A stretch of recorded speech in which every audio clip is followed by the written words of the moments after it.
جو زمانے کے امام سے اسم اعظم لیتے ہیں، بیت الخیال کی بخشش لیتے ہیں، امام زمان کے حضور میں جا کے قول دیتے ہیں، وچن دیتے ہیں، بول لیتے ہیں، بندگی میں آنا شروع کرتے ہیں، مگر کچھ عرصے کے بعد وہ بندگی چھوڑ دیتے ہیں۔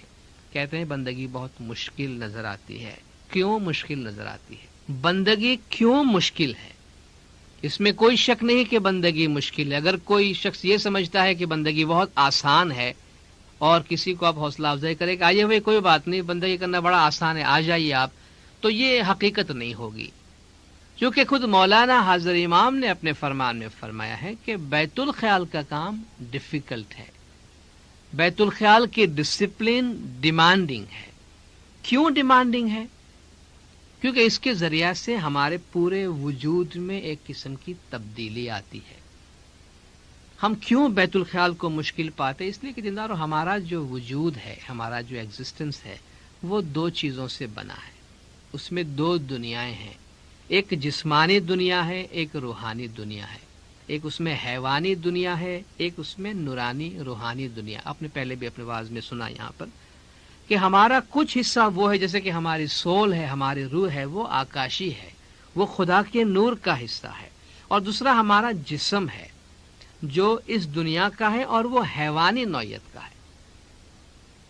تو جب ہم عالم ارواح سے، اس روحانی دنیا سے عالم اجسام یعنی فزیکل ورلڈ، مٹیریل ورلڈ کی طرف، جسمانی دنیا کی طرف آئے ہیں، تو ہمارے وجود میں جو لگاؤ ہے، جو کشش ہے، جو ہمارا میلان ہے، جو ہمارا انکلینیشن ہے، وہ مادی دنیا کی طرف، نفسانی دنیا کی طرف زیادہ ہے، فزیکل ورلڈ کی طرف زیادہ ہے۔ اور بندگی کیا ہے؟ دین کیا ہے؟ بندگی کے بارے میں سوچنا، بیت الخیال جیسا کہ آپ نے سنا، وہ کیا ہے؟ بیت الخیال روح کی دنیا کے بارے میں سوچنا ہے۔ ذکر، بندگی، بیت الخیال کی عبادت جسمانی دنیا سے نکل کر روحانی دنیا کی طرف جانا ہے۔ تو ہمارے وجود میں جو فزیکل ورلڈ یا جسمانی دنیا یا حیوانیت کا جو پریشر ہے، اس پریشر سے نکل کے روحانی دنیا کی طرف جانا ہم کو بڑا مشکل لگتا ہے۔ اس لیے ہمارے وجود میں ایک بڑا بھاری پن ہوتا ہے، اور اس بھاری پن سے نکل کے روحانیت کے راستے کی طرف جانا یہ اچانک نہیں ہو جاتا، راتوں رات نہیں ہو جاتا، چند دنوں میں نہیں ہو جاتا، یہ کافی لمبا پروسیس ہوتا ہے۔ اس میں کافی محنت کرنی پڑتی ہے، کافی ڈسپلن کی ضرورت ہے، کافی لگاؤ کی ضرورت ہے، کافی کمٹمنٹ کی ضرورت ہے۔ اس لیے مولانا حاضر امام جب بیت الخیال کا بول دینے کے بعد تشریف لاتے ہیں تو آپ دیکھتے ہیں مولا اس بات کو کتنے مرحلوں سے یقینی بنانا چاہتے ہیں۔ سب سے پہلی بات مشنریوں کی ذمہ داری ہوتی ہے کہ بول لینے والے سے پوچھیں کیا بھائی اپنی مرضی سے آئے ہیں، ان کے پاس ٹائم ہے، ان کے پاس سمجھ ہے، وہ یہ کام کرنا چاہتے ہیں، اپنی مرضی سے آئے نہیں آئے۔ کئی مرحلوں کے بعد جب مولا کے حضور میں جاتے ہیں تو مولا بھی اپنے فرمان کے آغاز میں یہی پوچھتے ہیں کہ بیت الخیال کا یہ مطلب ہے آپ کے پاس ٹائم، آپ کے پاس کمٹمنٹ، آپ فزیکلی اور مینٹلی ایموشنلی اس کے لیے آپ تیار ہے کہ نہیں۔ اور جب ہم کہتے ہیں کہ جی ہاں خداوند ہم اس کام کے لیے تیار ہیں، اس کے بعد امام زمان ہمیں اس بخشش سے نوازتے ہیں۔ تو یہ کام مشکل ہے، اس میں کوئی شک نہیں، لیکن یہ ناممکن نہیں ہے۔ اگر ناممکن ہو تو مولا یہ کام ہمیں نہیں دیتے۔ مولا کی دعا و برکات ہمارے ساتھ ہے، مولا کی رحمتیں ہمارے ساتھ ہے، مولا کی ہدایات ہمارے ساتھ ہے، اور جب مولا اسم اعظم اور بول دیتے ہیں تو مولا ہمارا ہاتھ بھی تھامتے ہیں، مولا خود ہمارا ہاتھ پکڑتے ہیں اور اس راستے میں ہم کو آگے لے جاتے ہیں۔ لیکن اگر ہم مولا کا ہاتھ چھڑا کر نکل جاتے ہیں تو پھر مولا کیا کر سکتا ہے؟ خود خدا قرآن میں فرماتا ہے کہ اللہ ولی الذین آمنوا یخرجہم من الظلمات الی النور، اللہ مومنوں کا دوست ہے جو ان کو اندھیرے سے نکال کے نور کی طرف لے جاتا ہے۔ آپ نے گنان کے حوالے سے پچھلے واضحوں میں سنا کہ وڑ وڑ روح اندر کایا کوٹھی چھے تمہاری سائی جی، روح جوئے تو آگڑ ہے اندھیرا سائی جی۔ تو یہ جو فزیکل دنیا ہے، مٹیریل ورلڈ ہے، وہ ایک اندھیری دنیا ہے، روح کے لیے وہ اندھیرا ہے، ظلمات ہے، اور خدا فرماتا ہے کہ وہ مومنوں کا دوست ہے جو مومنوں کو اندھیرے سے نکال کے نور کی طرف لے جاتا ہے۔ تو یہ مولا جو اسم اعظم کی بخشش سے ہم کو نوازتے ہیں، یہ گویا اس نور کے راستے میں، حقیقت کے راستے میں آگے بڑھنے کے لیے مولا ہمارا ہاتھ تھامتے ہیں، ہماری مدد کرتے، ہم کو آگے لے جاتے ہیں۔ اس لیے تو بیت الخیال کے کام کو، یعنی ہمارے اندر کی خواہشات سے مقابلہ کرنے کے اس کام کو جہاد کہا گیا ہے، بلکہ جہاد اکبر کہا گیا ہے، کہ اپنے نفس کے خلاف جہاد، کیونکہ نفس ہمیں دنیاوی کام کی طرف کھینچتا ہے، جبکہ عبادت ہمیں روحانی، نورانی اور باطنی چیزوں کی طرف لے جاتی ہے۔ اور اس لیے ہمارے وجود کے اندر موجود اس اسٹرگل کو، اس جد و جہد کو ایک جہاد کا نام دیا گیا، کہ بدھنی بندوق نے سرتی نو دارو، تو گنان گولی بیچ بھرنا، ڈھال دھڑینی دھرپ سو باندھیجے، تو ست کی تلوار سو لڑنا۔ یہ جو جنگ ہے، یہ کوئی فزیکل، یہ لڑائی، یہ وار، یہ اسٹرگل کوئی دنیاوی فزیکل چیز نہیں ہے، لیکن ہمارے باطن میں، ہمارے وجود میں، ہمارے اندر ایک اسپرچول اسٹرگل ہے، اس کی طرف اشارہ ہے۔ ہماری محبت، ہمارا کمٹمنٹ دنیاوی چیزوں کی طرف جتنا زیادہ ہوگا، روحانیت کی طرف اتنا کم ہوگا۔ یہ ایک بیسک پرنسپل ہے، پریمس ہے، اس کو یاد رکھنے کی ضرورت ہے۔ اگر ہمارا کمٹمنٹ روحانیت کی طرف زیادہ ہے تو دنیا میں فزیکل کمٹمنٹ ہمارا خود بخود کم ہوتا جائے۔ خود مولا نے فرمایا ہے کہ جوں جوں آپ عبادت میں، بندگی میں، بیت الخیال میں آگے سے آگے بڑھتے جائیں گے تو آپ کا خیال، آپ کا دھیان دنیاوی چیزوں کی طرف سے کم ہوتا جائے گا۔ تو روحانیت کے راستے میں، بیت الخیال کے راستے میں آگے بڑھنے کے لیے چند کام کرنے کی ضرورت ہے۔ اپنی لائف کو اس طریقے سے پلان کرنے کی، اپنی لائف کو اس طریقے سے آرڈر میں لانے کی ضرورت ہے کہ جن کے ذریعے سے بیت الخیال کا یہ کام ہمارے لیے آسان ہو جائے۔ اور میں چند ایسی باتوں کا آپ کے سامنے ذکر کرنا چاہتا ہوں کہ جس سے ہمارے بیت الخیال کے راستے پہ چلنے اور آگے بڑھنے کا جو ہمارا کام ہے وہ آسان سے آسان تر ہو جائے۔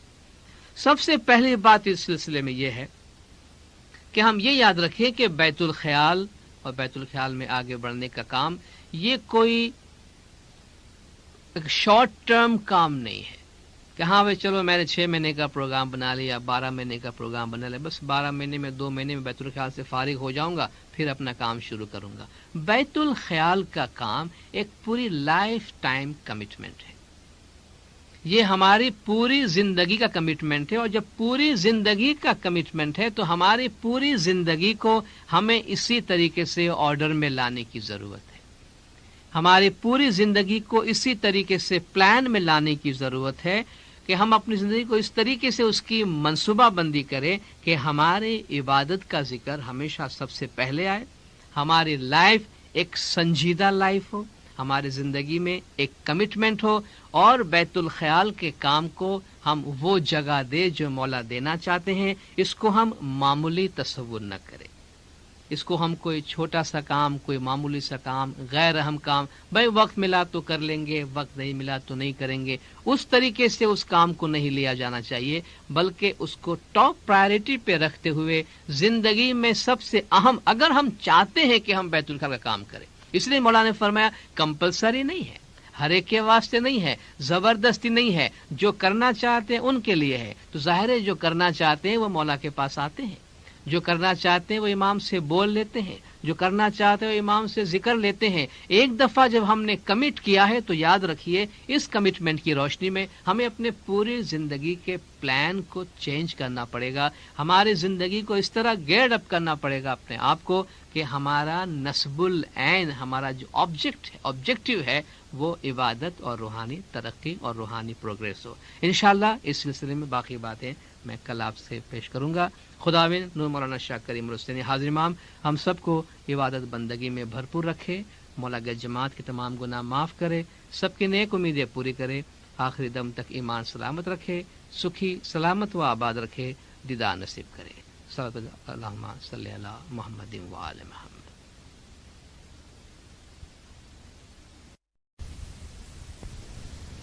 زندارو، سب سے پیشتر ہمارے آقا نامدار امام زمان مالک دو جہان نور خداوند برحق نور مولانا شاہ کریم الحسینی حاضر امام کے مبارک نام پر صلوات پڑھیے۔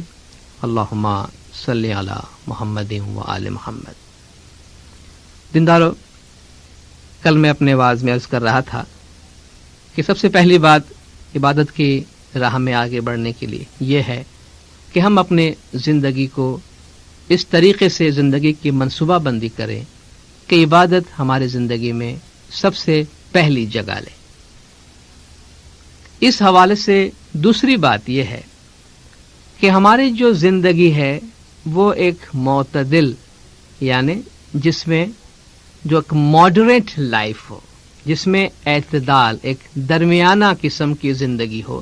ہمارے اٹھنے بیٹھنے، چلنے پھرنے، کھانے پینے میں، دینی اور دنیوی معاملات میں جو ہمارے کام کاج ہے، ان سب کے درمیان میں ایک بیلنس رکھتے ہوئے ایک ماڈریٹ قسم کی لائف ہو۔ ہم کسی بھی کام کے اندر ایکسٹریم میں نہ چلے جائے کہ دنیا داری میں گئے تو ایکسٹریم میں نکل گئے، دینداری میں گئے تو ایکسٹریم میں نکل گئے، انٹرٹینمنٹ میں گئے تو ایکسٹریم میں نکل گئے، کھانے پینے میں گئے تو ایکسٹریم میں نکل گئے، سونے میں گئے تو ایکسٹریم میں نکل گئے، بلکہ ایک اعتدال ہو لائف میں۔ ایک تو زندگی ذرا ڈگنیفائڈ قسم کی ہو، سنجیدہ لائف ہو، سیریس نوعیت کی ہماری زندگی ہو، اور ہر کام کے درمیان ایک بیلنس ہو۔ اور خاص طور پہ جو ہمارے خوشیاں منانا ہے، انٹرٹینمنٹ ہے، کھانا پینا ہے، بولنا ہے، ان کے درمیان بھی تھوڑا سا بیلنس رکھنے کی، تھوڑا سا اعتدال رکھنے کی ضرورت ہے۔ گنانوں کے حوالے سے آپ نے یہ بات ہمیشہ سنی ہے کہ ہم سے کھانے پینے کے بارے میں یہ کہا گیا، چونکہ اس کا براہ راست تعلق، میں عرض کر رہا تھا کہ میں پریکٹیکل چیزوں کے بارے میں آپ سے عرض کروں گا، ہمارے بولنے چالنے، لوگوں کے ساتھ ہمارے جو ڈیلنگز ہے اس کے حوالے سے، کھانے پینے کا، اس کا براہ راست جو اثر ہے وہ ہماری عبادت میں پڑتا ہے۔ اس لیے گنانوں میں آیا ہے کہ بھئی گتمائے آوی کینی وات نہ کریے، آہار گھڑیرو کری پیٹ نہ بھریے۔ جماعت خانے میں آ کر کسی کی بات نہ کرو، بہت زیادہ کھا کر پیٹ نہ بھرو، جو پیٹ بھر شو تو بھاری تھا شو، آوش نندرا نے بہو پچھتا شو۔ پیٹ بھر کے کھاؤ گے تو پیٹ بھرو گے تو بہت نیند آئے گی، اور جب نیند آئے گی تو سو جاؤ گے اور پچھتاؤ گے۔ ایک اور جگہ فرمایا گیا، اے ویرا مارا پیٹ پورن بھری نہ کیجیے آہار، پیٹ بھر کے کھانا نہیں کھاؤ، الپ آہار کری نندرا نے وار، کھانا تھوڑا کم کھا کے نیند کو بھگاؤ۔ چونکہ عبادت کے بارے میں اکثر جو سوالات آتے ہیں، جو شکایات آتی ہیں کہ بھئی ہم بندگی میں اٹھ نہیں سکتے، اٹھتے ہیں تو نیند آ جاتی ہے۔ نیند کا براہ راست ریلیشن ہمارے کھانے پینے کے ساتھ بھی ہے۔ ہماری کھانے پینے کی عادت سے ہمارے نیند پہ اثر پڑتا ہے، تو کھانا پینا بھی ذرا ماڈریٹ لیول پہ ہو، درمیانہ قسم کا ہو، کہ ہم بہت زیادہ اتنا نہ کھائیں۔ چونکہ آج تو ہمارے صحت کے واسطے بھی ہم سے یہ کہا گیا ہے کہ انسان کھانا اس وقت چھوڑ دے جب پیٹ میں تھوڑی سی بھوک باقی ہو۔ یہ اس کے ہیلتھ کے لیے بھی اچھا ہے، اور اسپرچول ہیلتھ، فزیکل اور اسپرچول دونوں ہیلتھ کے واسطے اچھا ہے۔ ابراہیم ادم جو ایک بڑے پائے کے صوفی گزرے ہیں، بڑے اچھے مرتبے کے ایک صوفی گزرے ہیں، ان سے کسی نے پوچھا کہ بھئی آپ نے اتنا پروگریس کیا ہے، آپ اتنے آگے نکل گئے ہیں، اتنی اچھی اچھی خوبیاں آپ میں پائی جاتی، اتنے اچھے انسان ہیں، روحانیت میں آپ نے اتنا پروگریس کیا ہے، آپ نے کیا کیا ہے؟ آپ نے وہ کون سے راستے اپنائے ہیں کہ جس سے آپ میں یہ خوبیاں آئی ہیں؟ اس نے کہا بھئی 3 باتیں ہیں جن پہ میں نے عمل کیا ہے۔ بھئی کون سی ہے وہ 3 باتیں؟ کہا نبی صاحب سے یہ عادتیں ہیں جو میں نے اپنائی ہیں ان کی تعلیمات کی روشنی میں۔ سب سے پہلی بات یہ ہے کہ میں کم کھاتا ہوں، جب تک بھوک نہ لگے میں نہیں کھاتا۔ نبی صاحب کم کھایا کرتے تھے، میں کم کھاتا ہوں۔ دوسری بات، میں کم سوتا ہوں۔ ظاہر ہے جب کھانا کم ہوگا تو نیند بہت زیادہ نہیں آئے گی، اور روحانیت میں آگے بڑھنے کے لیے انسان کے اندر تھوڑی بیداری کی صفت کا ہونا ضروری ہے۔ تیسری بات یہ ہے کہ کم بولتا ہوں، کیونکہ زیادہ بولنے سے بھی عبادت میں نقصان ہوتا ہے، اور یہ مولا کے 48ویں جامع کا فرمان ہے، آپ سب نے سنا ہے کہ مومن کی عادت ایسی ہونی چاہیے کہ مطلب بغیر کی بات نہ کرے۔ جس کام میں دنیا اور آخرت کا کوئی فائدہ جب تک نہ ہو تب تک مومن زبان نہ کھولے۔ مولا نے فرمایا بہت زیادہ بولنا نہیں، کیونکہ بہت زیادہ بولنے سے تمہاری عبادت میں نقصان ہوتا ہے۔ یہ خود مولا کا فرمان ہے۔ کھانے پینے کے حوالے سے امام نے فرمایا کہ اپنے پیٹ کو قبرستان نہیں بناؤ، تمہارے پیٹ کو صرف بھرنے کے واسطے خدا نے نہیں بنایا ہے، یہ زندہ رکھنے کے واسطے، زندگی کھانے کے واسطے نہیں ہے، کھانا زندگی کے واسطے ہے۔ تو یہ کچھ ایسی باتیں ہیں، اس میں اگر ہماری لائف میں ہم تھوڑا ماڈریٹ ہوتے ہیں تو اس کا اثر براہ راست ہماری روحانیت میں پڑتا ہے اور جس سے بیت الخیال کے کام میں ہم کو مدد ملتی ہے۔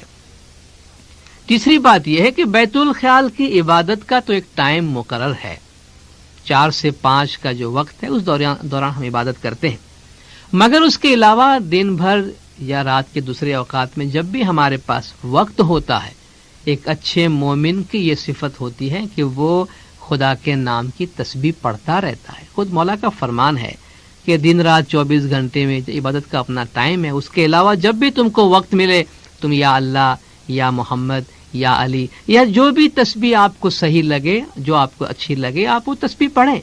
اور یہ ساتھ میں دن بھر تسبیح پڑھتے رہنا، اور اس تسبیح پڑھنے کے واسطے یہ ضروری نہیں ہے کہ ہمارے ہاتھ میں ایک تسبیح ہونی چاہیے اور زبان سے تسبیح چلتے رہنی چاہیے، یہ مراد نہیں ہے۔ ہم اپنا کام کر رہے ہیں، ہم ڈرائیونگ کر رہے ہیں، ہم کسی اور جگہ پر ہے، ہمارے دل کے اندر وہ ذکر چل سکتا ہے۔ جب ہم اپنے جاب پر ہیں یا کہیں بھی ہیں، ہم کام کر رہے ہیں، اگر ہمارا ہاتھ کام کر رہا ہے، دست بکار ہاتھ کام میں ہے، دل بیار، جو دل ہے وہ محبوب کے ساتھ لگا ہوا ہے، تو آپ جب کام کرتے اس کام کے دوران بھی ذکر دل میں چلتے رہنا چاہیے، یعنی جو خدا کی یاد ہے، تسبیح ہے، یا اللہ یا محمد یا علی، یہ تسبیح جاری رہ سکتی ہے اور رہنی چاہیے، چونکہ اس کا بڑا فائدہ ہے۔ اس سے ہماری روح میں ہمیشہ وہ گرمی موجود رہتی ہے، اور جب عبادت کے لیے آتے ہیں تو دنیا داری کا اتنا اثر ہماری روح پہ نہیں ہوتا، اس لیے بندگی کرنا ہمارے لیے بہت آسان ہوتا ہے۔ اور خود خدا نے قرآن میں یہ حکم دیا ہے کہ جو خدا کا ذکر کرتے ہیں، یذکرون اللہ قیاما وقعودا وعلی جنوبہم، وہ کھڑے ہیں یا بیٹھے ہیں یا لیٹے ہوئے ہیں، خدا کا ذکر کرتے ہیں، کھڑیا پڑیا بیٹھیا لیٹیا، ہر دم سامرا جو سنبھالیے۔ گنان میں کہا گیا ہم کو، کھڑے ہو، بیٹھے ہو، لیٹے ہو، پڑے ہوئے ہو، چلتے ہو، سوتے بیٹھے، راہ چلنتے، نام صاحب جی کو لیجیے، اور اس میں اس کو فارملائز کرنے کی ضرورت نہیں ہے۔ وہ فارمل تسبیح نہیں ہوگی، فارمل تسبیح جماعت خانے میں ہوتی ہے، دعا کے آگے پیچھے ہم پڑھتے ہیں، وہ ٹھیک ہے، مگر یہ انفارمل قسم کی، دل میں خدا کا ذکر، خدا کی یاد ہمیشہ چلتی رہے۔ اس سلسلے میں چوتھی بات یہ ہے کہ جب ہم خدا کا ذکر کرتے ہیں، تسبیح پڑھتے ہیں یا جب بیت الخیال کا ذکر کرتے ہیں، اللہ کا فرمان ہے کہ یا ایھا الذین آمنوا اذکروا اللہ ذکرا کثیرا، اے ایمان والو اللہ کا ذکر کرو، کثرت سے کرو، بہت زیادہ کرو، وسبحوہ بکرۃ واصیلا، اور صبح و شام اس کی تسبیح پڑھا کرو۔ تو جب ہم ذکر کرتے ہیں تو ذکر کے واسطے یہ لازمی ہے کہ ذکر زیادہ ہو، جتنا زیادہ ہم ذکر کریں گے اتنا زیادہ ہم کو فائدہ ہوگا۔ پانچویں بات اس سلسلے میں یہ ہے کہ ہمارے اعمال کا ہماری عبادت کے ساتھ بڑا گہرا تعلق ہے، ہمارے اعمال کا ہماری عبادت پہ بڑا گہرا اثر پڑتا ہے۔ اگر اعمال خراب ہوں گے، اگر ہمارے ایکشنز، ہمارے ڈیڈز خراب ہیں، تو اس کا براہ راست اثر روح پہ پڑے گا اور روح بھاری ہو جائے گی۔ اس کی ایک تشبیہ آپ کو بتاتا ہوں، ایک مثال دیتا ہوں۔ اگر آپ آگ میں کسی لکڑی کو جلانا چاہیں، اگر وہ لکڑی سوکھی ہے اور آپ نے اس کو آگ میں ڈالا ہے، تو آگ فوراً لکڑی کو پکڑ لے گی اور لکڑی فوراً جلنا شروع کرے گی۔ اگر آپ نے لکڑی کو بھگایا ہے پانی میں، یا وہ لکڑی گیلی ہے، سوکھی لکڑی نہیں ہے، وہ ابھی تک ڈرائی نہیں ہوئی ہے، وہ ابھی تک گیلی لکڑی ہے، اس میں ابھی تک کافی گیلا پن یا کچا پن موجود ہے، اس کو جب آپ آگ میں ڈالیں گے تو کیا ہوگا؟ آگ اس کو پکڑے گا نہیں، اس میں سے دھواں نکلے گا، اس میں سے دھواں نکلے گا۔ آپ نے محسوس کیا بیت الخیال میں بہت دفعہ بہت سے لوگ آتے ہیں، کمپلین کرتے ہیں، مولا کا ارشاد ہے کسی کو بلیم نہیں دینا چاہیے، کسی کی غلطیاں، کسی کی کمزوریوں کو پوائنٹ آؤٹ نہیں کرنا چاہیے، لیکن بعض جو حقیقتیں اس کا تو بیان ہونا ضروری ہے۔ پچھلے جامع میں لوگ مولا کے پاس آتے تھے، مولا ان سے سوال پوچھتے تھے کہ آپ میں سے جن لوگوں نے نور دیکھا ہے، 200 آدمی بیٹھے ہیں، مرد عورت، مولا پوچھتے تھے آپ میں سے جن لوگوں نے روشنی دیکھی ہے، نور دیکھا ہے، وہ ہاتھ اونچا کرے۔ 200 میں سے 5 آدمی 6 آدمی ہاتھ اونچا کرتے تھے۔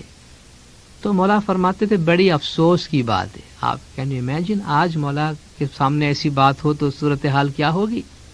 اس وقت 5-6 آدمی اگر ہاتھ اونچا کرتے تھے تو مولا فرماتے تھے بڑی افسوس کی بات ہے، 200 میں سے خالی 5 آدمی، کم از کم مولا فرماتے 25% لوگ ایسے ہونے چاہیے جو روشنی دیکھے ہوئے، جو نور دیکھنے والے، جو اس انلائٹنمنٹ کا ایکسپیرینس کرنے والے لوگ ہونے چاہیے۔ جب عورتوں کی، لیڈیز کی ملاقات میں امام گئے ہیں، وہاں 5 عورتوں نے ہاتھ اونچا کیا تو امام فرماتے تم عورتوں کو کام کیا ہے؟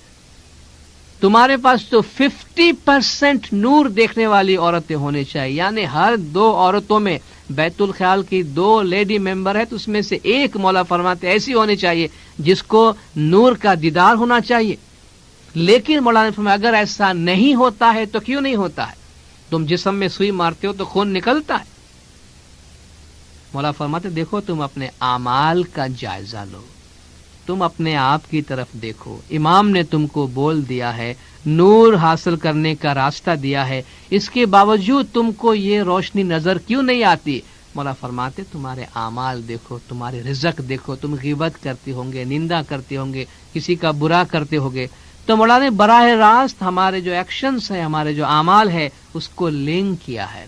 تو اعمال اگر اچھے ہوں گے تو روح کو پرواز کرنے میں مدد ملے گی، اگر ہمارے اعمال اچھے نہیں ہوں گے تو اس کا اثر ہمارے روح پہ پڑے گا۔ پھر ہم بندگی میں کمپلین کرتے بھائی میں بیٹھا ہوں، 12 مہینہ بیٹھا ہوں، 2 سال بیٹھا، 5 سال بیٹھا، 10 سال بیٹھا، بس اندھیرا ہی اندھیرا نظر آتا ہے، ہمیں روشنی ملتی نہیں ہے۔ صحیح بات ہے، مولا نے فرمایا تمہارا حق نہیں ہے، لیکن مولا نے فرمایا بندگی میں اٹھ کے بیٹھنا ہے خود ہی ایک برکت ہے، لیکن اپنے اعمال کا جائزہ لینا، اپنے آپ کو چیک کرتے رہنا یہ بہت ضروری ہے۔ اس کے ساتھ ساتھ چھٹی بات یہ ہے، جو آتا تو اعمال ہی کے زمرے میں ہے مگر اس کو آئیڈینٹیفائی کرنا بہت ضروری ہے، وہ یہ ہے کہ ہمارا جو رزق ہے، جو کچھ ہم کھاتے ہیں، ہماری جو روزی ہے وہ حلال ہونی چاہیے، ہماری جو کمائی ہے پاک صاف ستھری ایمانداری کی کمائی ہونی چاہیے، اس میں سے 10 مال واجبات امام کا جو حق ہے وہ نکالا ہوا ہونا چاہیے۔ علامہ اقبال کا ایک شعر میں آپ کے سامنے پڑھ کے یہ آواز ختم کرنا چاہوں گا۔ شعر ذرا اردو مشکل ہے مگر میں ترجمہ کر کے سمجھاؤں گا۔ علامہ اقبال کہتا ہے اے طائر لاہوتی اس رزق سے موت اچھی جس رزق سے آتی ہو پرواز میں کوتاہی۔ طائر لاہوتی، طائر کہتے ہیں پرندے کو، لاہوتی روحانی دنیا کو کہتے ہیں کہ اے روحانی دنیا کا پرندہ، اس کھانے سے، اس رزق سے، اس روزی سے، وہ مال پیٹ میں ڈالنے سے، منہ میں ڈالنے سے مر جانا اچھا ہے کہ جس کے کھانے سے تمہاری روح کے پرواز میں رکاوٹ پیدا ہوتی ہو۔ وہ کھانا کھانے سے تو مر جانا اچھا ہے جس کے کھانے سے ہمارے اسپریچول پروگریس کی راہ میں رکاوٹ پیدا ہوتی ہو۔ انشاءاللہ باقی باتیں کل کے واعظ میں کریں گے۔ مولانا حاضر امام گج جماعت کو عبادت بندگی اور روحانیت میں آگے بڑھائے، مولا گج جماعت کی تمام گناہ معاف کرے، سب کی نیک امیدیں پوری کرے، آخری دم تک ایمان سلامت رکھے، سکھی سلامت و آباد رکھے، دیدار نصیب کرے۔ صلوات پڑھیے، اللہم صلی علی محمد و آل محمد۔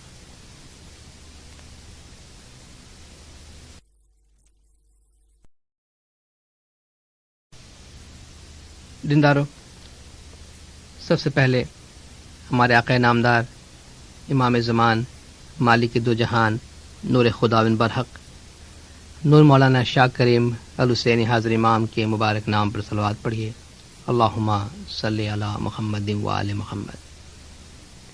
دیندارو، کل میں اپنے واعظ میں اعمال اور 10 رزق حلال، حق حلال کی کمائی کا ذکر کر رہا تھا اور کس طریقے سے اس کا اثر ہماری روح پہ پڑتا ہے میں اس کا ذکر کر رہا تھا۔ ایک مثال بیان کرتے ہیں، تشبیہ بیان کرتے ہیں کہ ایک دنیا دار آدمی، دنیا پرست، پیسے والا ہونا بری بات نہیں ہے، لیکن دنیا دار ہونا، صرف دنیا کے اندر دل لگانا، وہ بری بات ہے۔ تو وہ دنیا میں بڑا پھیلا ہوا انسان تھا، کافی دنیا اس نے جمع کی تھی، لیکن دینداری کا اس کو اتنا کوئی خاص خیال نہیں تھا۔ تو ایک دفعہ اس کو خیال آیا چلو بھائی میں عبادت میں کچھ آگے بڑھتا ہوں۔ تو ایک درویش کے پاس گیا، کہا بھائی مجھے روحانیت میں آگے بڑھنا ہے۔ اس سے کہا بھائی تم دنیا میں اتنے پھیلے ہوئے ہو، اس میں سے تم کو باہر نکلنا پڑے گا۔ کہا کچھ بھی ہو میں روحانیت میں آگے جانا چاہتا ہوں. کہا تمہارا کام نہیں ہے, چونکہ تمہارے پاس فکر کرنے کے لیے, سوچنے کے لیے اتنا کچھ تمہارے ذہن میں, تمہارے دل میں بھرا ہوا ہے کہ یہ کام تمہارے لیے بڑا مشکل ہے. اس نے انسسٹ کیا تو درویش نے کہا کہ چلو میرے ساتھ, مگر ایک شرط پہ تم میرے ساتھ چلنا کہ میں تمہیں جو بولوں وہ کرنا, لیکن کوئی سوال نہیں پوچھنا مجھے. کہا مجھے منظور ہے. درویش نے اس کو حکم دیا کہ 3 بھاری بھاری پتھر اٹھا لو. ایک چادر بچھائی اور اس میں 3 بہت بھاری وزنی پتھر اٹھا کے اس میں باندھ کے دیا کہ یہ اٹھاؤ اور چلو میرے ساتھ. اب وہ بندہ بڑا لگژریس لائف گزارنے والا, وہ پتھر اٹھائے کہاں چلنے والا تھا. تھوڑا سا چلا تو پریشان ہو گیا کہ بھئی یہ تو بڑا بھاری وزن ہے, میں تو ہانپ گیا ہوں, میرا سانس پھول گیا ہے. کمپلین کیا کہ بھائی یہ پتھر لے کے تم مجھے کہاں لے جا رہے ہو. دیکھو تمہاری میری شرط یہ ہے کہ تم شکایت نہیں کرو گے, یہاں تک کہ تم سے برداشت نہ ہو تو کوئی بات ہے, لیکن یہ اتنا بھاری بوجھ پتھر خامخواہ کہ تم اٹھا کے چلا رہے ہو, مجھے اس کا کیا مطلب ہے, کیوں بھاری لگتا ہے. کہا میں تو چل نہیں سکتا ہوں بالکل. چلو ایسا کرو, ایک پتھر اتار دو اس میں. تو ایک پتھر چھوڑ دیا اور باقی 2 پتھر, ابھی بڑی بھاری گٹھڑی اس کے ساتھ ہے, اس نے اٹھایا. کہا چلو. اب وہ تھوڑی پہاڑی پہ چڑھنے لگا. کہا میں سیدھی سڑک پہ نہیں چل سکتا ہوں, تم یہ پتھر اٹھا کے مجھے پہاڑی پہ چڑھا رہے ہو. تھوڑی دیر آگے گیا تو بس پھر سانس پھول گیا کہ بھئی میں نہیں چل سکتا, اتنا بھاری تم سامان اٹھا کے چلوا رہے ہو. کہا کیوں بہت بھاری ہے. کہاں بہت بھاری ہے, میں تو موو نہیں کر سکتا ہوں. کہا فائن کوئی بات نہیں, ایک پتھر چھوڑ دو, ایک لے کے چلو. ایک پتھر رہ گیا, وزن تھوڑا کم ہوا, چلنے لگا, لیکن پہاڑی ہے, چڑھاؤ ہے, اوپر چڑھ رہا ہے, اس کو تکلیف ہو رہی ہے. کچھ دور اور آگے گیا تو شکایت کی کہ بھائی میں نے تم سے ریکویسٹ کی ہے کہ مجھے عبادت میں آگے جانا ہے, مجھے روحانیت میں پروگریس کرنا ہے, مجھے بندگی کرنی ہے, خدا کے پاس جانا ہے مجھے, تم نے یہ کیا مصیبت میرے سر پہ ڈالی ہے. کہا کیوں بہت بھاری ہے. کہا بہت بھاری, آخر اس پتھر کو اٹھانے کا مقصد کیا ہے. کہا چھوڑ دو پتھر اور خالی ہاتھ چلو میرے ساتھ. اب جب خالی ہاتھ چلنے لگا تو درویش نے پوچھا کہ ابھی کیسا لگتا ہے. کہا بڑا آرام ہے, بڑی راحت ملتی ہے, پہلے ہی مجھے خالی ہاتھ چلواتے, کیوں یہ مصیبت میرے سر پہ ڈالے تم. کہا دیکھو خدا کے راستے میں اگر جانا ہے نا, روحانیت کے راستے میں اگر جانا ہے تو دنیا داری کا لگیج لے کر ساتھ میں نہیں چلا جا سکتا. تم نے دنیا داری اپنے سر پہ اٹھا کے رکھی ہے نا, اس کو پیچھے چھوڑنا پڑتا ہے, ہلکا پھلکا بن کے جانا پڑتا ہے. تو ہلکا پھلکا بن کر جانے کے لیے تمہاری جو دنیا میں تمہارا جو انوالومنٹ ہے, مینٹل کمٹمنٹ ہے تمہارا, دنیا اپنے ساتھ رہتی ہے, دنیا میں رہنا ہے تو دنیا ہمارے ساتھ رہے گی. لیکن مولا فرماتا دنیا میں ہم بھی رہتے ہیں, ہم بھی دنیا میں رہتے ہیں, مگر ہم دنیا سے دل نہیں لگاتے ہیں. تمہیں اگر عبادت میں روحانیت میں آگے جانا ہے, خود مولا نے اپنے فرمان میں جب آپ بندگی میں بیٹھیں تو تمام مٹیریل چیزیں, آپ کی تمام دنیاوی کمٹمنٹ, آپ کی تمام دنیا کی باتیں اپنے دماغ سے نکال دے. مولا فرماتے کیوں ہم آپ کو 4 سے 5 کے درمیان بندگی کرنے کو کہتے ہیں. لوگ آ کر پوچھتے ہیں کیوں ہم دن کے وقت بندگی نہیں کر سکتے ہیں. مولا نے فرمایا امام, بحیثیت امام ہم آپ کو وہ ٹائم دیں گے کہ جس میں عبادت کر کے کامیابی کی پاسبلٹی آپ کے پاس میکسیمم ہو. اور امام نے فرمایا کہ جب آپ بندگی میں بیٹھتے ہیں تو وہ ایک اسپرچول کام ہے, وہ کہ فزیکل کام نہیں, ورلڈلی کام نہیں ہے. تو اسپرچول کام میں جب آپ آ کے بیٹھتے ہیں تو فزیکل دنیا سے آپ کو کٹنا پڑتا ہے, اور یہ اس کا بہترین ٹائم یہ ہے. تو ہمارے جو اعمال ہے, ہمارے جو پاپ ہیں یا دنیا کا بہت زیادہ انوالومنٹ اور اپنی روح کو بھول کر دنیا کی جو گٹھڑی ہم نے بنائی ہے, اب یہ گٹھڑی اپنے کندھے پہ اٹھا کے ہم اگر ساتھ چلنا چاہے تو مشکل ہے. ہم جب بندگی میں بیٹھتے ہیں 4 سے 5 کے دوران, اگر اس بندگی میں بیٹھتے ہوئے 4 سے 5 کے دوران بھی اگر ہم اپنی دکان چلاتے رہے, اگر اس دوران بھی ہم اپنا بزنس ہی کرتے رہے, اس دوران بھی ہم دنیا ہی کی فکر کرتے رہے, تو وہ تو گٹھڑی اٹھا کے چلنے جیسی بات ہے, ہم تو موو بھی نہیں کر سکیں گے. اپنے سامنے ان دونوں چیزوں کو واضح کر دے کہ کیا پتھر ہے اور کیا ہیرا ہے. دنیا کی چیزیں لازمی ہیں مگر وہ دنیا تک رہنی ہے.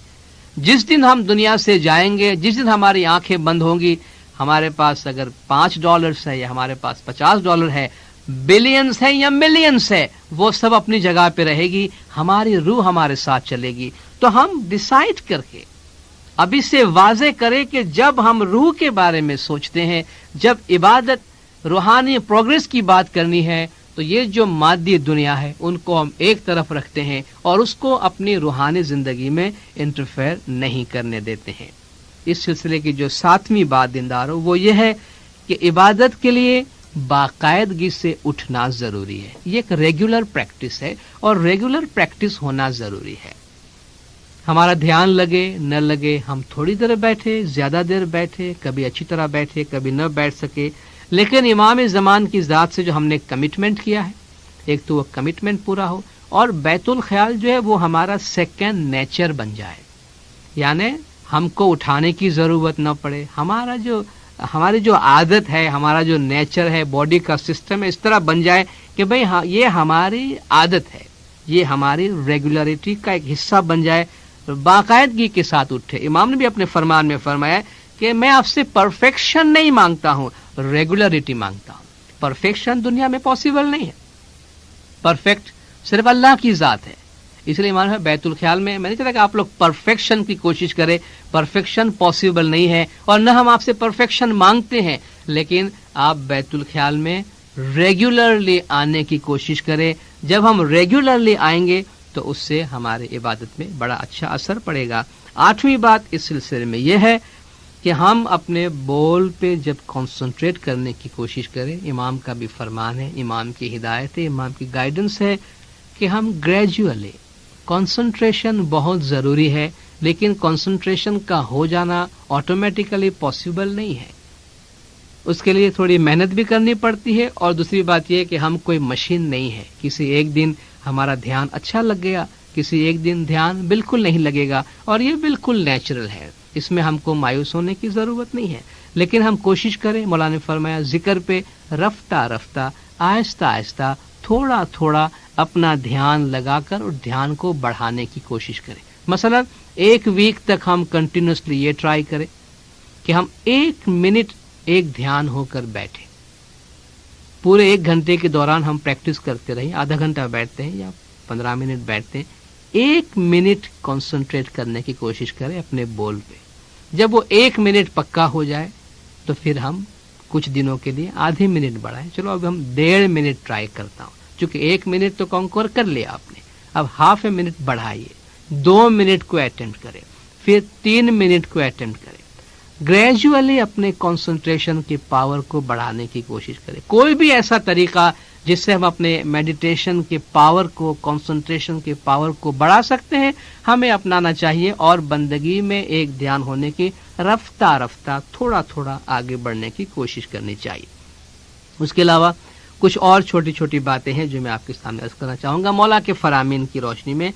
کہ مولا نے فرمایا بیت الخیال میں آپ آ کے بیٹھیں بندگی میں، تو کبھی بھی آپ ڈس اپوائنٹڈ نہ ہونا، ڈس ہارٹن نہیں ہونا کہ بھئی میں اتنا مہینہ بندگی میں بیٹھا ہوں، اتنا سال بیٹھا ہوں. مولا نے فرمایا میرے گرانڈ فادر کے زمانے کے لوگ بیت الخیال کا بول لیے میرے پاس آتے ہیں کہ ہم اتنے سال بندگی کیے، ان کو بھی ہم نے فرمایا کہ ڈو ناٹ گیو اپ، چھوڑو نہیں، یہ اللہ کی رحمت پر ہے. ممکن ہے مولا نے فرمایا آپ کو کچھ دنوں میں مل جاوے، ممکن ہے آپ کو اس دن ملے جس دن آپ کی موت آئے، آپ کے لاسٹ گھڑی میں آپ کو وہ مولا خدا کی بخشش ملے، وہ نور ملے. امام نے فرمایا یہ بھی ممکن ہے کہ آپ کو کبھی بھی نہ ملے، تو آپ کو مایوس نہیں ہونا ہے، چونکہ یہ آپ کا حق نہیں ہے. مولا نے فرمایا اس کو آپ اپنا حق، اپنا رائٹ نہیں سمجھنا، یہ نہیں سمجھنا کہ وہ ہے آپ اس کو گریب کرے. Don't try to grab it, don't try to snatch it. یہ آپ چھین نہیں سکتے، مانگ نہیں سکتے، گریب نہیں کر سکتے. ارے بھائی میں اتنا، میرا اسٹرانگ ٹائم ہے، اتنا قیمتی ٹائم ہے، کاروبار چھوڑ کے آیا ہوں، جاب چھوڑ کے آیا ہوں، اور اتنا گھنٹہ بندگی میں آنے کی بجائے میں جاب کرتا اور اتنا کما کر لاتا، تو وہاں میں نے اتنے پیسے کی سیکریفائس دی ہے، تو یہاں مجھے اتنا فائدہ ہونا چاہیے. امام نے فرمایا اس کو دنیاوی لین دین اور دنیاوی رشتہ گیو اینڈ ٹیک کا جو کانسیپٹ ہے وہ اس پہ اپلائی نہیں کرنا. یہ آپ کا رائٹ بھی نہیں ہے، اور گیو اینڈ ٹیک کا جو کانسیپٹ ہے وہ بھی اس پہ اپلائی نہیں ہوتا. اس میں کوئی فزیکل کانسیپٹ اپلائی نہیں ہوتا، کوئی فزیکل رولز ریگولیشن اپلائی نہیں ہوتا. یہ اللہ کی رحمت ہے. اس لیے مایوس نہیں ہونا. امام نے اتنا یاد رکھنا کہ عبادت میں دیر از نتھنگ لائک فیلئر. عبادت میں فیلئر، ناکامی جیسی کوئی چیز نہیں ہے. صرف آپ اگر اٹھے ہیں یہ بھی خدا کی برکت ہے، آپ آ کے بیٹھے ہیں یہ بھی برکت ہے. امام نے فرمایا بندگی میں انہیپینس جیسی، سیڈنس جیسی کوئی چیز نہیں آتی. انہیپینس کیسے ہو سکتی؟ جب مولانا نے فرمایا آپ ایک اچھا کام کر رہے ہیں، آپ روح کے پروگریس کے لیے آ کے بیٹھے ہیں، آپ روحانی کام کے لیے آگے آ کے بیٹھے ہیں، صرف آپ اٹھے ہیں تو یہ آپ کا عمل آپ کو ہیپینس دے گا کہ ایٹ لیسٹ آپ نے اتنی تو کوشش کی ہے کہ آپ اٹھے ہیں اور آپ جماعت خانے میں آ کر بیٹھے ہیں، بندگی کرنے کی آپ نے کوشش کی ہے. جب بندگی میں آپ بیٹھیں دل کھول کر بیٹھیں، اپنے دل کو بالکل کھول کے اس میں کسی بھی قسم کی کوئی ایسی بات دنیا کی جو آپ کے دل کو بند کر دے، ایسا کوئی خیال نہ کرنا. اور اس اپریہنشن کے ساتھ نہیں بیٹھنا کہ اگر میں نہیں پا سکا تو کیا ہوا. بھئی پانے کا جب کوئی حق ہی نہیں ہے تو اس میں ناکامی یا فیلئر کے خوف کے ساتھ بیٹھنے کی، یا کوئی گلٹی فیلنگ کہ بھئی مجھے 6 مہینے ہو گئے، 12 مہینے ہو گئے، 2 برس ہو گیا، مجھے کچھ بھی نہیں ملتا ہے، ضرور میں نے کوئی غلط کام کیا ہے، ضرور کوئی برا کام کیا ہے. اپنا اسیسمنٹ ضرور کرتے رہیں لیکن گلٹی فیلنگ نہ کرے. جب ہم ایک اچھے کام کے لیے آ کر بیٹھے ہیں تو امام کی رحمت، امام کا سایہ، امام کی مدد ہمیشہ ہمارے ساتھ ہے. امام نے فرمایا آپ ایک سرچ کے جذبے کے ساتھ، تلاش کے جذبے کے ساتھ کہ مولانا راستہ دیا ہے، آؤ چلو میں بیٹھتا ہوں، کوشش کرتا ہوں، جو راستہ قدرت نے میرے واسطے لکھا ہوگا، جو میرے حصے میں ہوگا مجھے ملے گا، میں اس کو ڈھونڈنے نکل جاتا ہوں. بس اس سرچ کے کانسیپٹ کے ساتھ آ کر ہم بیٹھیں. امام نے فرمایا ہیوملٹی کے ساتھ بیٹھیں. ہیوملٹی، اور آپ جانتے ہیں ہیوملٹی پرائڈ کا مخالف ہے اور پرائڈ ہیوملٹی کا دشمن ہے. اس کا مطلب یہ ہے زندگی میں کبھی بڑائی نہیں ہونی چاہیے. سارے گھمنڈ، ساری بڑائی کو چھوڑ کر ہیوملٹی کے ساتھ بندگی میں آ کے بیٹھے، خدا کی رحمت کی آس رکھے، خدا کی رحمت کی امید رکھے، اور یہ یاد رکھے کہ جو کام بھی ہم کر رہے ہیں وہ ایک اچھا کام ہے، مولا کے ہدایت اور مولا کے فرامین کی روشنی میں کرتے ہیں، اور اس میں ہمیں وہ راستہ، وہ چابی ملی ہے کہ جس میں برکت ہی برکت ہے، اس میں کوئی نقصان نہیں ہے. انشاءاللہ عبادت کے بارے کی چند پریکٹیکل وضاحتیں ہیں جو میں کل اپنے واعظ میں کروں گا. خداوند نور مولانا شاہ کریم الحسین حاضر امام ہم سب کو عبادت بندگی میں بھرپور رکھے. مولا گج جماعت کے تمام گناہ معاف کرے، سب کی نیک امیدیں پوری کرے، آخر دم تک ایمان سلامت رکھے، سکھی سلامت و آباد رکھے، دیدار نصیب کرے. صلوات پڑھیے. اللہم صلی علی محمد و آل محمد.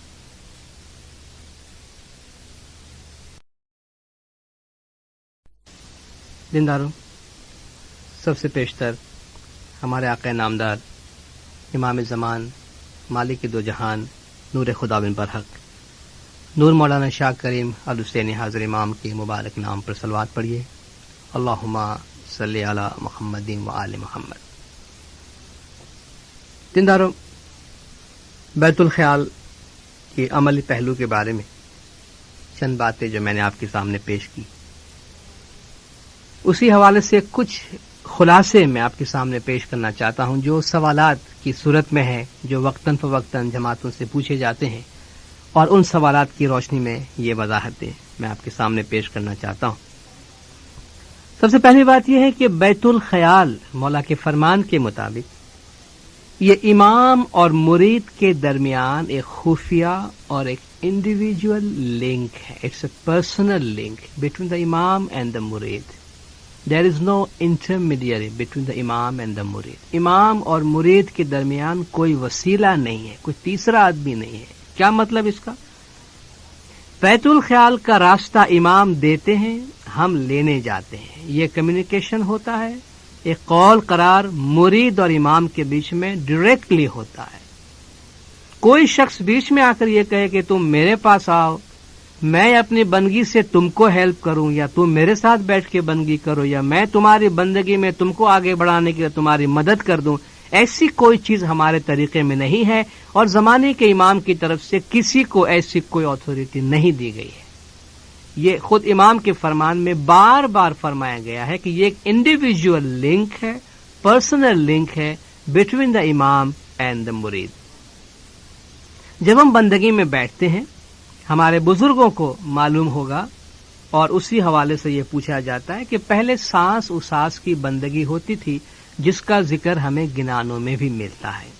سانس اساس کا ذکر کیا ہے؟ جب ہمارے پیروں کی تعلیمات ہوئی تھی اور اس کے بعد کافی عرصے تک ہمارے بندگی کی جو پریکٹس ہے اس میں بندگی کا طریقہ یہ رہا کہ ہم جب سانس لیتے ہیں، انہیل کرتے ہیں اور ایکسہیل کرتے ہیں، تو جو ذکر پڑھا جاتا تھا اس کو انہیل کرنے میں اور ایکسہیل کرنے میں ڈیوائیڈ کرتے تھے۔ اس کو سانس اساس کی بندگی کہتے ہیں۔ مثلا اگر یا علی کوئی پڑھتا ہے تو سانس لیتے ہوئے یا کہتا اور سانس نکالتے ہوئے علی کہتا۔ تو یہ ہے سانس اساس کی بندگی۔ اپنے سانس کے لینے اور نکالنے میں اپنے بول کو وہ بریک کرتے تھے اور امام کی ہدایت کے مطابق ہوتی تھی۔ اور دوسرا طریقہ ہوتا تھا اپنے سانس کو روک لیتے تھے، اس کو حبس سے دم کہتے ہیں کہ بھئی اپنے بریدنگ کو روک لیا ہے اور بریدنگ کو روک کے بندگی کرتے تھے۔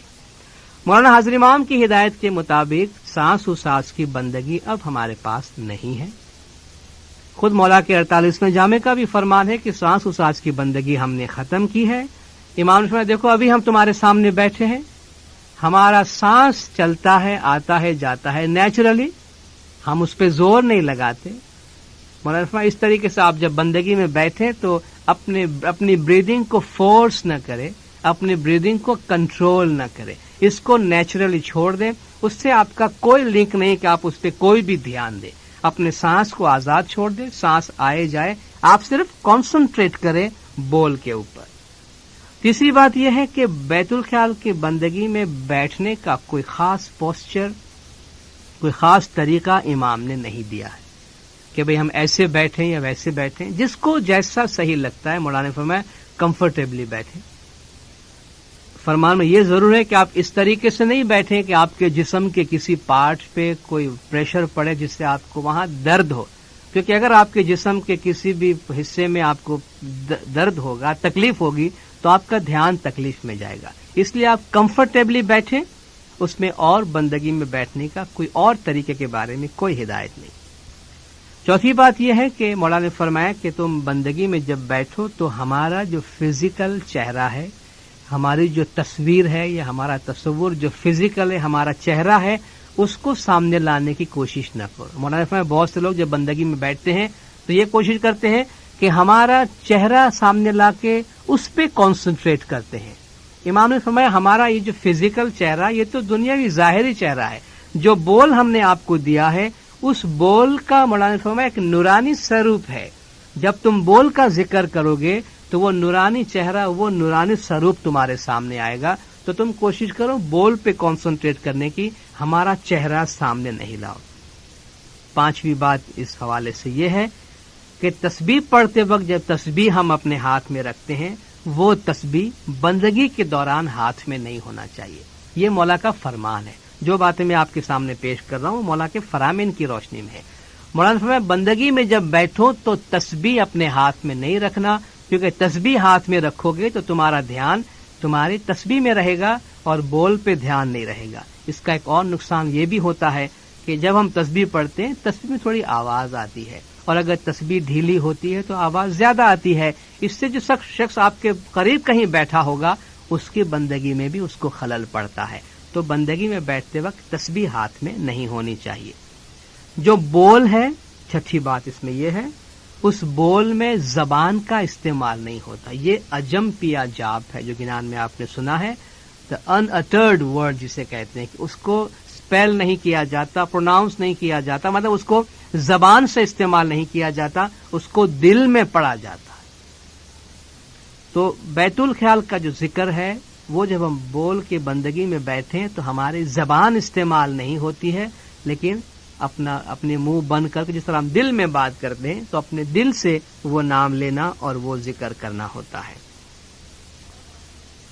اس سلسلے میں ایک اور بات یہ ہے، ساتویں بات، کہ بیت الخیال کے بارے میں، اپنی بندگی کے پریکٹس کے بارے میں، اپنی بندگی کے پروگریس کے بارے میں، اپنے ایکسپیرینس کے بارے میں کبھی بھی کسی کے ساتھ اس کے بارے میں بات چیت نہیں کرنی چاہیے۔ مولانا نے فرمایا یہ آپ کا اور آپ کے امام کے درمیان کا راستہ ہے، اور یہ ایک بہت ہی پرسنل اور سیریس چیز ہے۔ اس کو بات کرنے سے اس کا جو اثر ہے، اس کا جو امپیکٹ ہے، جو سیریسنس ہے، وہ ختم ہو جاتا ہے.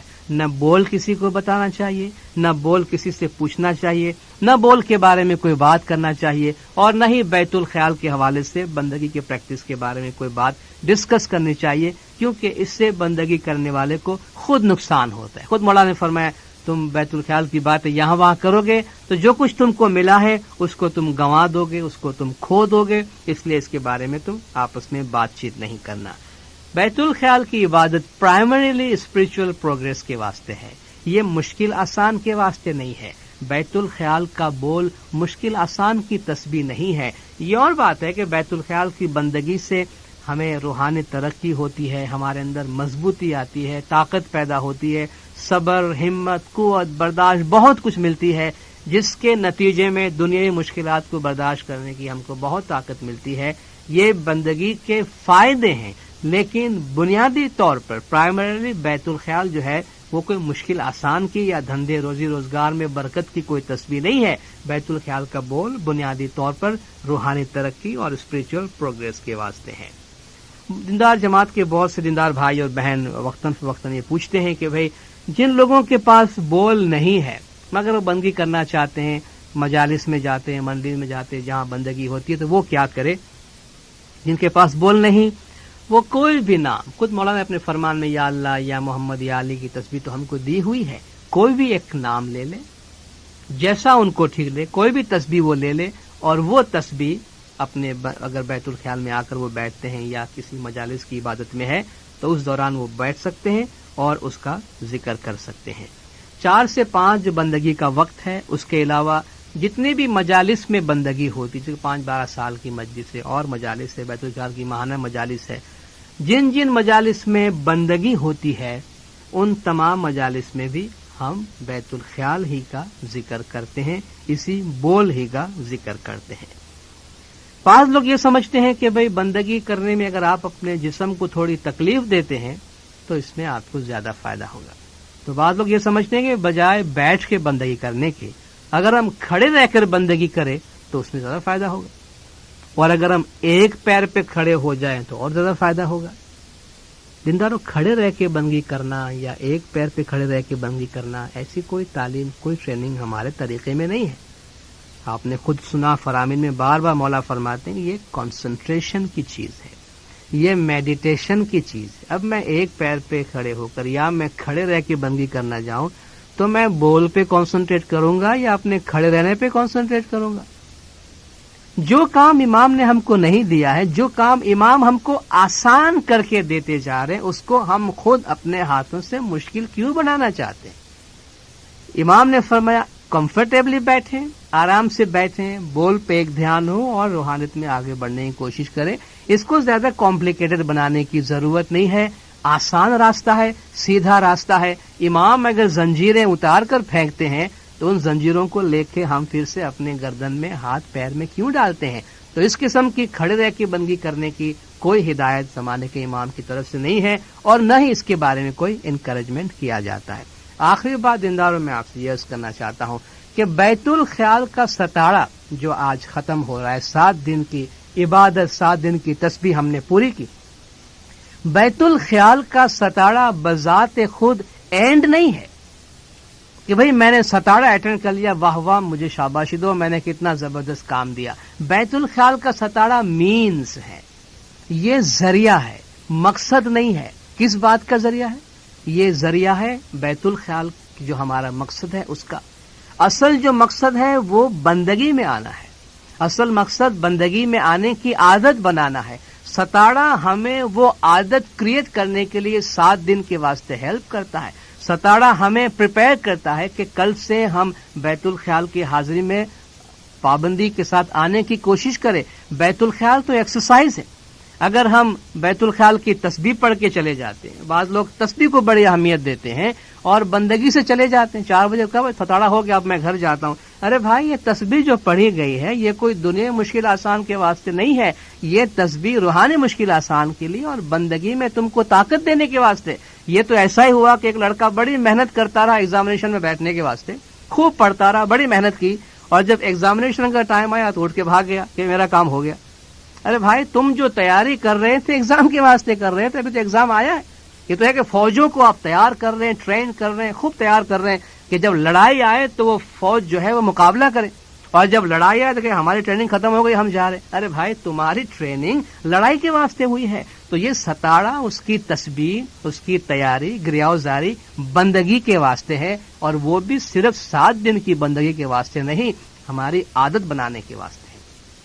تو جس طریقے سے ہم 7 دن تسبیح میں آئے ہیں، 7 دن بندگی میں بیٹھے، یاد رکھیے یہ 7 دن کی تسبیح اور 7 دن کی حاضری بندگی میں ریگولر بنانے کے واسطے. جس طرح ہم 7 دن اٹھے ہیں، ہم 8ویں دن بھی اٹھ سکتے ہیں، 15 دن بھی اٹھ سکتے ہیں، 6 مہینہ بھی اٹھ سکتے ہیں، یہ ہمارے اپنے ہاتھ میں ہے. تو یہ ستاڑا ہماری عادت بنانے میں ہماری مدد کرتا ہے.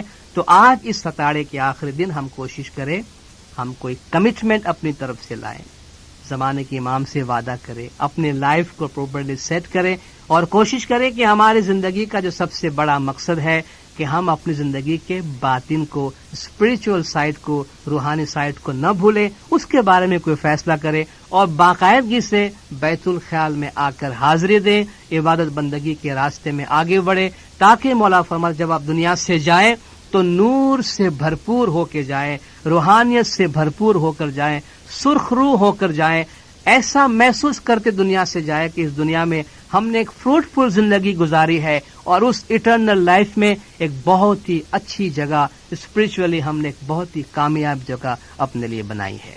خداوند نور مولانا شاہ کریم حسین حاضر امام ہم سب کو عبادت بندگی میں بھرپور رکھے. مولانا حاضر امام گج جماعت کے تمام گناہ معاف کرے، سب کی نیک امیدیں پوری کرے، آخری دم تک ایمان سلامت رکھے، سکھی سلامت و آباد رکھے، دیدار نصیب کرے.